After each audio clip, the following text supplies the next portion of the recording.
All right, so here you can see I don't have BRAY on a lead rope anymore on a line. She would still like to participate and help, but we have our fence donkey here because we're going to be practicing unsafe handling techniques, and because we can't predict what is going to happen, I don't want to be attached to a live animal to demo incorrect handling, but she would like to still participate.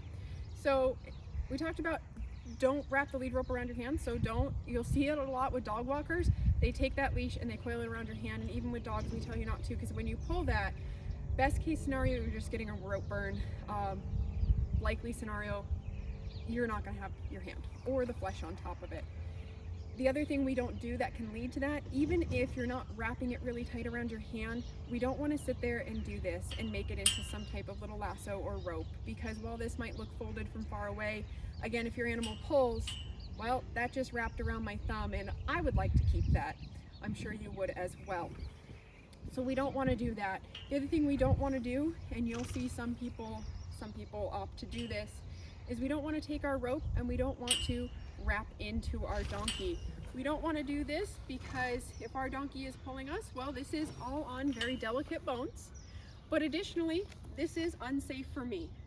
Even though I'm just holding that rope, if this donkey goes that way, I'm really likely to get tangled. I like being in one whole piece. We for sure don't ever want to tie in.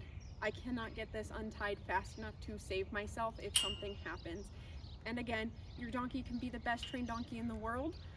A lot of these sanctuary donkeys are fabulous out on the trail.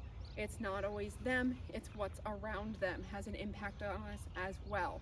So we never want to do that. The other thing is, when these donkeys are behind us and they're moving a little bit slower, just drop back and join them. If you have to take a break, do it, because we don't want to do this.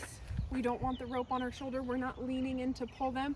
Again, if that donkey goes that way, this rope could easily result in a loss of a head. So we don't want the rope up by our neck. That is dangerous.